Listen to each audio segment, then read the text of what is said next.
നല്ല വചനം പേജിലൂടെ ഞങ്ങളെ കേൾക്കുന്ന എല്ലാ ശ്രോതാക്കൾക്കും ദൈവനാമത്തിൽ വീണ്ടും വന്ദനം. ക്രിസ്തു തത്വശാസ്ത്ര പഠനത്തിന്റെ 4ാമത്തെ എപ്പിസോഡിലേക്ക് നിങ്ങൾക്ക് എല്ലാവർക്കും സ്വാഗതം. ഈ എപ്പിസോഡിൽ മഹാപുരോഹിതനായ യേശു ക്രിസ്തുവിനെ കുറിച്ചാണ് നമ്മൾ പഠിക്കാൻ പോകുന്നത്. നമ്മുടെ കർത്താവായ യേശു ക്രിസ്തുവിനെ കുറിച്ച് പറയുമ്പോൾ 110-ാം സങ്കീർത്തനത്തിൽ ഇപ്രകാരം പറഞ്ഞിരിക്കുന്നു: നീ മൽക്കീസദേക്ക് എന്ന ക്രമപ്രകാരം എന്നേക്കും ഒരു പുരോഹിതൻ എന്ന് യഹോവ സത്യം ചെയ്തു, അനുദപിക്കുകയുമില്ല. നമ്മുടെ കർത്താവായ യേശു ക്രിസ്തുവിന്റെ മഹാപൌരോഹിത്യം അതെന്താണെന്നാണ് അവിടെ സങ്കീർത്തനക്കാരൻ പറയുന്നത്. അവിടെ പറയുമ്പോൾ ഇങ്ങനെ പറയുന്നു: നീ മെൽക്കീസദേക്കിന്റെ ക്രമപ്രകാരം എന്നേക്കും പുരോഹിതനാണ്. എന്താണ് ഈ മെൽക്കീസദേക്കിന്റെ ക്രമം? ഉൽപ്പത്തി പുസ്തകം 14-ാം അധ്യായത്തിലാണ് മിസ്രയീം രാജാക്കന്മാരെ ജയിച്ച് ജയാളിയായി വരുന്ന അബ്രഹാമിനെ വഴിയിൽ എതിർവിട്ട് അവനെ അനുഗ്രഹിച്ച, അവനോട് സകലത്തിലും 10-1 ദശാംശം വാങ്ങിയ മഹാനായ ഒരു പുരോഹിതനെ കുറിച്ചുള്ള പരാമർശങ്ങൾ വായിക്കുന്നത്. 3 ഭാഗങ്ങളിലെ ഈ മെൽക്കീസദേക്കിനെ കുറിച്ചുള്ള വായിക്കുന്നുള്ളൂ. ഉൽപ്പത്തി പുസ്തകം 14, 110-ാം സങ്കീർത്തനം, എബ്രായലേഖനം 7-ാം അധ്യായത്തിന്റെ 14-ാം വാക്യം. ഇത്രയും ഭാഗങ്ങൾ മാത്രമാണ് മെൽക്കീസദേക്കിനെ കുറിച്ച് പറയുന്നത്. അവനെക്കുറിച്ച് പറയുമ്പോൾ അവന് മാതാവില്ല, പിതാവില്ല, ജീവാരംഭമില്ല, ജീവാവസാനമില്ല. അവൻ ദൈവപുത്രന് തുല്യനായി എന്നേക്കും ദൈവത്തിന്റെ പുരോഹിതനായിരിക്കുന്നു എന്ന് പറയുക. അവന്റെ യാതൊരു വംശാവലി രേഖയും യാതൊന്നും നമുക്കറിയാൻ വയ്യ. മെൽക്കീസദേക്ക് ആരാകുന്നു എന്നതിനെ സംബന്ധിച്ച് വ്യത്യസ്തമായ ഇന്റർപ്രിട്ടേഷൻസ് വേദവിദ്യാർത്ഥികളുടെ ഇടയിലുണ്ട്. അതിലേക്ക് ഇപ്പോൾ ഞാൻ പ്രവേശിക്കുന്നില്ല. ക്രിസ്തുവിനെ കുറിച്ച് പറയുമ്പോൾ അവന്റെ പൌരോഹിത്യത്തിന്റെ ക്രമം ഇങ്ങനെയാണെന്ന് പറയുന്നത്.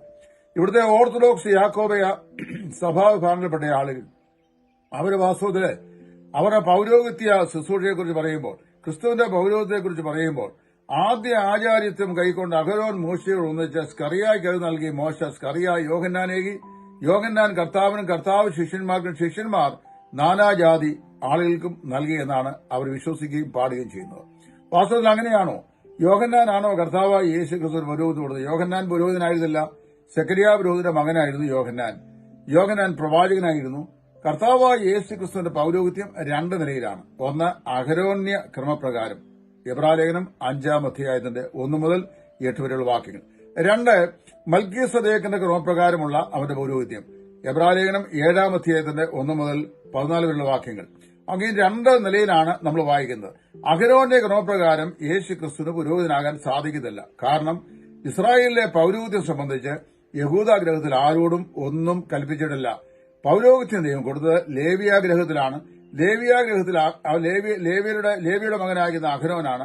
അഹരോന്റെ കടിപ്രദേശത്ത് ഉത്ഭവിക്കുന്ന പുരുഷ പ്രജകൾക്ക് മാത്രം അവകാശപ്പെട്ടതാണ് ന്യായപ്രമാണത്തിന് കീഴിലുള്ള പൌരോഹിത്യം. യേശു ക്രിസ്തു ആകട്ടെ യഹൂദ ഗോത്രത്തിലാണ് ജനിച്ചത്. അവന് രാജാവ് എന്നുള്ള പദവിയല്ലാതെ പുരോഹിതൻ എന്നുള്ള പദവിയിലായിരിക്കാൻ കഴിയില്ല. അതുകൊണ്ട് എന്ത് ചെയ്തു? അങ്ങനെയാണെങ്കിൽ യേശു ക്രിസ്തുവിന്റെ ഈ പൌരോഹിത്യ ശുശ്രൂഷ എങ്ങനെയാണ് അഹരോനേക്കാൾ ശ്രേഷ്ഠമായി വരുന്നത്? അതിന് പരിശുദ്ധാത്മാവായ ദൈവം ഒരു വിശദീകരണം എബ്രായലേഖനം 5-ാം അധ്യായം നൽകി. ന്യായപ്രമാണപ്രകാരം അർപ്പകനും അർപ്പണ വസ്തുവും 2ആണ്. അതായത് ഒരു പാപിയായ മനുഷ്യൻ പാപപരിഹാരത്തിനായി ഒരു യാഗമൃഗത്തെ കൊണ്ടുവരുന്നു. ആ യാഗമൃഗത്തെ നമ്മൾ വായിക്കുന്നത് പുരോഹിതൻ അതിന്റെ മേൽ കൈവച്ച് പാപം ചുമത്തി അതിനെ അറുത്ത രക്തവുമായി അന്തർമത്തിൽ ചെന്ന് ദൈവത്തിന് പ്രസാദകരമായ നിലയിൽ അർപ്പിക്കുന്നു. അവന് പാപപരിഹാരമുണ്ടാകുന്നു. എന്നാൽ യേശു ക്രിസ്തുവിന്റെ യാഗത്തോളം വരുമ്പോൾ ഇവിടെ അർപ്പക വസ്തു അവനെ അർപ്പിക്കാൻ കഴിയില്ല. കാരണം അവൻ പുരോഹിതനല്ല, ഈ ലേവ്യ ക്രമപ്രകാരമുള്ള പുരോഹിതനല്ല. അതുകൊണ്ട് എന്ത് ചെയ്തു?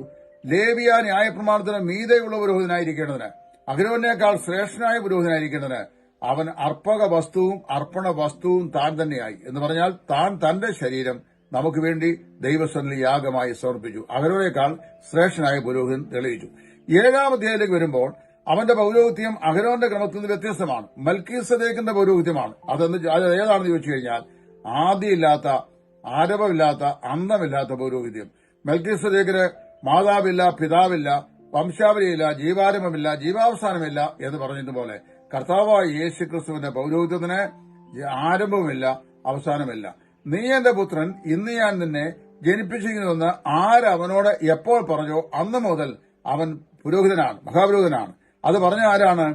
പിതാവായ ദൈവം തന്റെ പുത്രനായ യേശു ക്രിസ്തുവിനെ കുറിച്ച് നിത്യതയിൽ വെച്ച് തന്നെ പറയുകയാണ്: നീ എന്റെ പുത്രൻ, ഇന്ന് ഞാൻ നിന്നെ ജനിപ്പിച്ചിരിക്കുന്നു.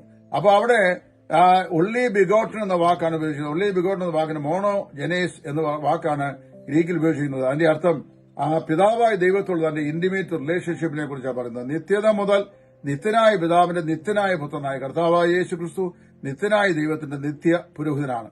അവന്റെ പൗരോഹിതന് ആരംഭമില്ല, അവസാനമില്ല.